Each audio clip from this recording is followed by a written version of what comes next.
start by telling you this. I don't have a camera. And a lot of creators that you know and love do not have cameras.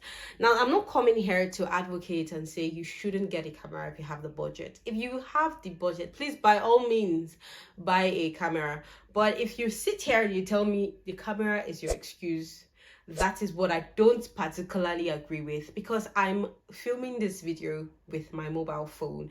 So my mobile phone is an iPhone 13. Yes, just a plain iPhone 13, but I know people who are doing amazing things with iPhone 11s, iPhone X's, iPhone 7. Yes, I was doing YouTube even with my iPhone 7. I wasn't the most consistent person then, but it wasn't because of the phone. It was more because of my life circumstances as at that time. If I really had the time then, I would have filmed with my iPhone 7.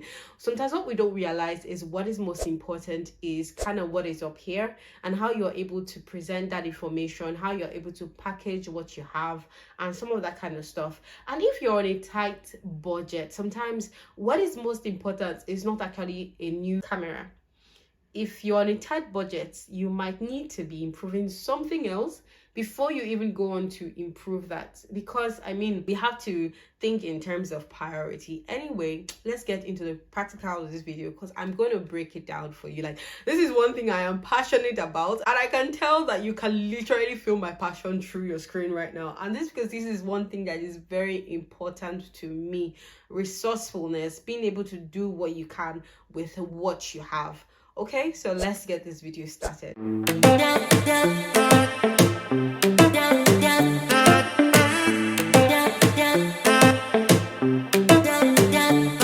Now in this video, we're going to break this down into 7 steps, and I'm going to discuss each and every one of them, and I was going to explain to you. So when you're starting your YouTube channel, what you need is you need to have an idea. You need to have a scene where you're going to need to practicalize that idea by filming your content. You're going to need your filming equipment, which we're still going to break down. You're going to need good lighting. You're going to need good sound, at least something people can hear that is free from noise. You're going to need an editing platform. Let's go breaking it down. Let's start with the idea. But wait, before we go deep into this, let me show you this channel.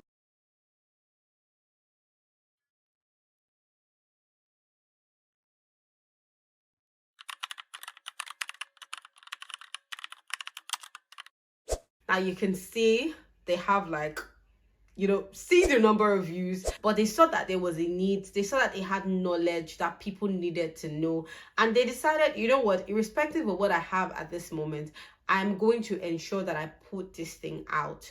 Now, I am an advocate of quality. I love to give out quality. I love it when I see good quality. In fact, I don't believe I have the best of quality right now. There's like so many heights and so many places I want to go. I'm just an advocate of being able to start where I am at the moment. And the truth is, where I am is not where you are. And where I am is not where I was a few months ago. So what is most important is being able to start where you are. This is a classic case of what comes first, the chicken or the egg. I mean, I'm not about to get into that argument. My only conversation here is you can start where you are right now with what is reachable, and who knows what will come your way, or who knows what platforms it'll open that would enable you do what you need to do. But I'm not going to overflog it. Let us start with your idea. Now, a common misconception is that when you start YouTube, start with a camera. But what exactly do you plan to communicate when a camera is in front of you? So ideas rule the world, and the truth is, a camera is a means to an end. I always say things are a means to an end. Anywho, a camera is a means to an end, and the end is the message you are trying to communicate. Sometimes, and this is a mistake I used to make before, I used to begin my videos with the camera in front of me. I'll just be like, you know what, today I want to film. Let's get this camera in front of me. I'll start thinking of my ideas before I film. But in a lot of ways, it is time wasting. It is also not like the best way to go at all. You are a brand. Your brand begins with an idea. Who you want to communicate something, you want to reach people, you want to be known for something. Your videos should start with you figuring out the means by which you want to communicate, rather than just having the camera in front of you. So way before you even have that camera, way before even you use your phone, way before any of that even comes, way before you even open that YouTube channel. You need to start thinking of what you want to communicate, who you want to reach, how you plan to reach them, your style. Are you a storyteller? Are you more of the person who wants to be stern and just sit down and cut down the chase? Let's cut down all the BS, let's just talk. Are you the funny person? You really need to think about these details. You need to think about these things, because your video should be a strategy to do something. Is it to build your personal brand? Is it to promote your business? What exactly are the videos supposed to do? Videos are never really the end. They are means to an end. As a person, I see myself as a person of value. I see myself as that friend you want to have in your corner. There are a lot of things I have learned. There are a lot of lessons and things I've learned in my life that I really, really would like to help other people overcome. Video is one of those ways that I like to communicate that. I like to do it through my lifestyle. I like to do it through sit-down videos like this. I like to do it through vlogs, and those kind of things. That is the end for me, being able to help someone grow, be better because they watch my videos. What is it for you? Is it to make someone laugh? Is it to make someone say better? Is it to communicate something? Is it to help someone get a job? You need to think of that first. This is because the better the message, the better the plan, the better the video. This is why a lot of times people just get that camera in front of them and they are just spilling things, and it's not just working. You spend 1 year on YouTube, you spend 2 years on YouTube, and it's 5 years down the line, it's not just working for you, and you feel like you've invested all of this time and it's not producing any result. The better the ideas, the better the video. And this takes us to our second point. So the next thing is your scene. By scene, I'm referring to your background, the place where you take all of your videos and communicate what you need to. This is where a lot of creators and a lot of us obsess about how we don't have aesthetic spaces and how your room is not this, your living room is not that, or it's a small area, it's not painted as much as I would like, and all of that. So I'll be very honest with you. You don't need your entire room to look aesthetic. You don't need it to look perfect. What you need is a corner. And I'll practicalize this by showing you what my room or what my set looks like right now. So yeah, all you need is really a corner. If you want to do sit-down videos, teaching videos, and the entire room is not looking good, can you paint a corner of your room? Can you use like vinyl stickers that you can put on the wall? Can you get a paper backdrop? Can you get fabric? Since you're doing talking videos and all you're doing is talking to the screen, you just need something nice at the background. Just place it there, let it look good. If you want a bit, something that looks different, maybe use flowers. That's why I kept this video very, very simple. You can just see a light shade and a plant behind me. It's a fake plant, by the way. Just something simple and neat.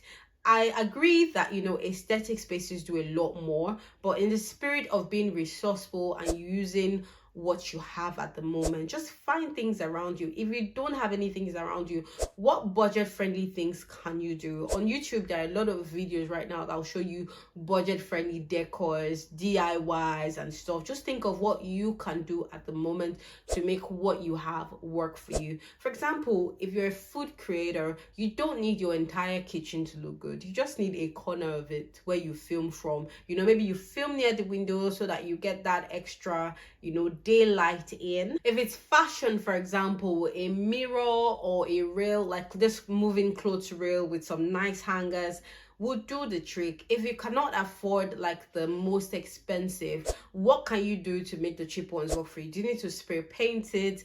Do you need to save up for it? Like, what do you need to do to make what you have work for you? Easy to get into this space where you're thinking about what you don't have at the moment, what is not available, but we need to start getting to that place where you're like, okay, fine, I am here.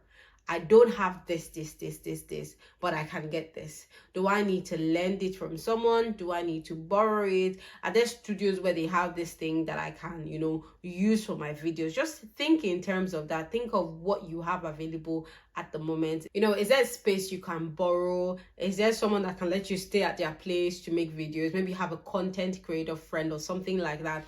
The most important thing is that you are creative and you are using the resources available to you to your advantage. So let's talk about the elephant in the room, light.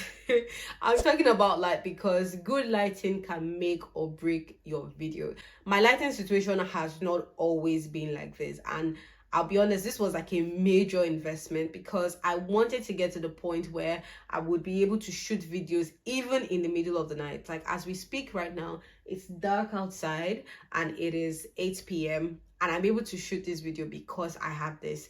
For me, it was a move to ensure that I am not limited by the time of the day, but not everyone has that resource available. So if you don't have like this kind of lighting available, my question is, what do you have? What can you use? What can you get? You know, if you can't afford to get two of this, can you get one? I bought both lights from AliExpress for, I can't remember how much, but I'm going to put the price on the screen. If you cannot afford to, can you buy one instead? You know, and if you cannot afford to buy any of them, can you afford to get like a ring light or something?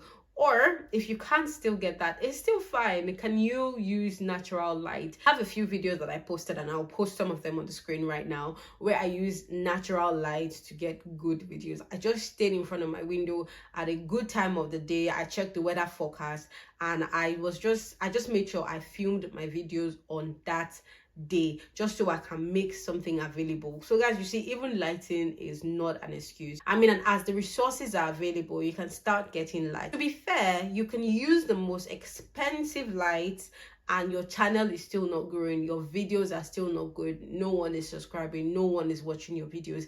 And you can use the cheapest of light, and because of the message you are passing on, because of how creative you are with things, people are watching your videos, people are listening. I'm not here to say that good lighting does not impact the watch time. I'm just saying that we really need to start ditching the excuses and working with what we have. Now, one thing for me is I want a camera. I'm not here to say that I don't want to use a camera. Like every other person, I want to give like really good quality. But for me, the lighting came before the camera because I was like, I can do stuff with my phone as long as I have good lighting that just ensures that I can film any time of the day. I would make sure that with what I have, I can do the best I can. The most important thing for me is what I have at this moment and what I can do with it. So the situation might be different for you. If video is really what you want to do, then I really think it's worth the investment if you have it available. Just think of your lighting as a business investment that would eventually give back to the business. The most important thing of all is that you're using the resources available to you to your advantage. So now let's come to the almighty tools and equipment. So what tools and equipment do you need to start a YouTube channel on a budget? Obviously, we're not starting with the camera because like we've established in this video, your phone will do well. So when it comes to tools and equipment, I'll start with what you film with, which is a phone. I personally would recommend an iPhone because I've used iPhones and I see that they give me like one of the best qualities that I enjoy. With an iPhone 8 upwards, depending on what is within your reach at the moment. Aside from that, I would also say your light. We've established the light. For lighting, you can either use a 2-point or a 3-point lighting system. There's all of these terms for it. So basically, the idea of light is just to ensure that it's cancelling out shadows. Some people would even add an extra light like I have at the back just to give that extra glow at the back of their videos.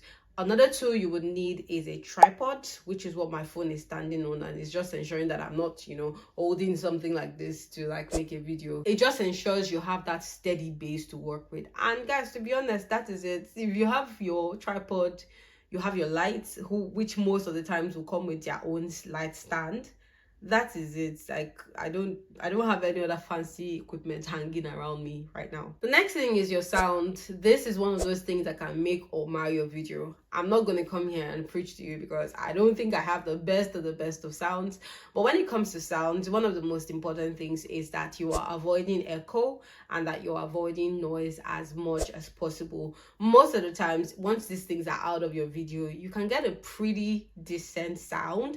But I do understand that not everybody has the luxury of that. So that is a point where you want to start investing in either tech or a microphone. With a good microphone, it will like cancel out that noise, and irrespective of where you are, just give that very balanced sound. Now, I've seen creators use mics like this, also use mics like this. Personally, at the moment, I film with my AirPod. I don't even have my AirPod on right now. My room is just empty. Thankfully, I chased my husband out of the room.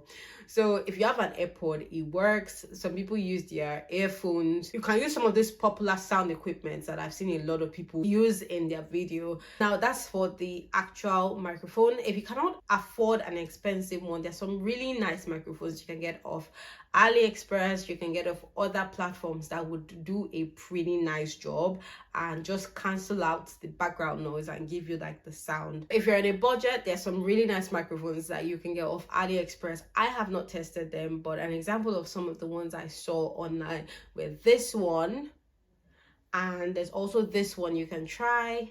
There's also this one that you can try. So you can try them. They're not too expensive. Test them out, see if they work for you, and they just help you, you know, boost the quality of your video. If that is not the way you would prefer to go, there are a lot of AI tools available these days that would polish off the sound of your videos, but I'll be honest, a lot of them are not free, and some of the popular ones I was saying, when I tried to put in like a long clip, they ended up not working. But it is worth the try. They would polish off your video, give it that studio sound. You know, some of the sites that I have found are going to be on the screen.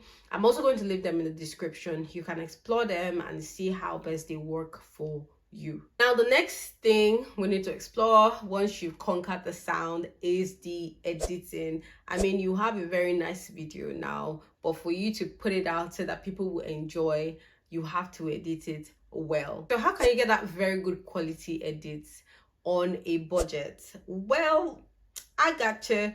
Now, with the invention of platforms like Canva, InShot, CapCut, you can achieve like stellar quality videos on like absolutely no video editing budget. And when you do have the budget, you can now upgrade, because CapCut has a premium version, InShot has a premium version. You can also upgrade to platforms like Premiere Pro, Final Cut Pro. I mean, there are endless editing platforms that you will need to pay for. But if you're working with a budget, trust me, InShot, CapCut, Canva will do the trick. So with editing with CapCut, I usually just start by uploading my videos. Then I would remove all the awkward silences. I'll remove all the filler words. I'll remove all of those shots that, you know, were not just going to work for me at all. Then I like to add in my transition. I like to add in special effects. I like to add in sound effects, you know, those pop, whoosh, you know, whatever, just things to make my video more interesting. Those things go a long way. You wouldn't know until you try it. You know, those text popping on the screen, text leaving, you know, just backing, even like when you have text on the screen, you know, putting a sound effect, you know, just to bring those things to life. They go on to increase your watch time and make people watch your videos. After that, I also like to adjust my videos for like the color. I increase contrast, I increase saturation where I can, you know, just adjust things so that my video looks more vibrant. Then I could add in the filters, just make those edits here and there and make it look good. Then Canva is more for like my thumbnails or those extra things I want to bring into my videos, maybe just an animation, text, you know, whatever. And even anything that I feel I'm not able to get from CapCut, I import it from Canva. I also make my intro and make my outro on Canva. Another thing that is really important, that I consider important, is your background music. And for this, personally, I recommend Epidemic Sound because I just love them so much. Because I mean, I'm not stuck with boring videos. I mean, I follow all these creators and I love the background music, and I found out that sometimes the background music is actually why I follow them, because it just sounds so good. So I highly recommend Epidemic Sound. It's a paid service, but if you're really strategic, they have a 1-month free trial that you can use to get like really good background music. Like, I challenge you to try using like better sounds in those videos from like platforms like Epidemic Sound. I know that there are even some other ones too. Epidemic Sound is one I personally use. If there's one thing I would recommend that you make an investment in, if you can, it is with this one. This one, I think here, when I checked it last time, it was about £10 a month or so. But guys, it'll make all of the difference, like a whole lot of difference in your video. If you pair a really good video with good sound, it's like magic. It's like liquid honey, guys. It is so good, so good. And the next step that we have all been waiting for is to upload your video. Now this is supposed to be like one of the most straightforward steps. This is the part where you show the world all the magic you have invested your time, your blood, your sweat in, you know. But this is usually one of the hardest things to do. So once we edit out that video and that video is ready to go out, sometimes all we can think about is the flaws, the things that we did not do right, as opposed to the things that we actually did right and the value that we are sharing. And it is so easy to just lock it up in your draft and not share because it's not good enough. But guys, that is where the magic happens. That is what will take you from your step A to your step B. That is what will get you monetized. That is what will get brands to notice you. That is what will get you to where you want to be. That is what's going to get you to that status of creator that you want to get to. I was watching one of my videos the other day and I was like, oh, welcome to my YouTube channel. I was like, oh yeah, okay. I might not be where I want to be, but I'm living in a dream I once prayed for. I wanted to have my videos on YouTube, and this is it. And I'm not going to let the thought of something that is not perfect, you know, stop me from doing what I can. You know, what you can do, you cannot control the algorithm, but what you can do is actually put yourself out there, put those videos out there, improve where you can, and keep doing better. Because if you don't keep doing, you would never know. Only those that actually start actually improve. So I encourage you to take these tips, go on to the earth and spread your genius, because we've all been waiting for you. We are not watching your video to watch you fail. When we watch your videos, we get inspired. You know, you make us want to do better. You make us want to do well. You make us laugh. You make us cry. You know, you do all of these things. There's so much genius in you. Don't let the thought that it is flawed stop you from sharing it with us. Like the world is waiting. We are waiting to see all that, you know, has been deposited in you. So please don't hold back on that video. It is time to hit upload. Or, you know, just do what I do, upload and run away. I do that because I don't want to go back and judge the video. So upload and run away. And this is the part where we get to the end of this video. Woo, guys, we did it. I filmed this video, like my heart was beating when I needed to film this video. So you see, we are both, you know, taking steps to achieve what we want to achieve. So if you want to see more videos on creation, design, you know, all the other amazing stuff that we talk about on this channel, you want to click any of these videos that are on your screen. Because you know what, I always say this, every time you watch a video from this channel, you will practically see your brain cells multiply, even if it's a vlog. So guys, thank you so much. See you in the next video that I know and we both know that you're gonna watch. Okay, take care. Toodles till next time.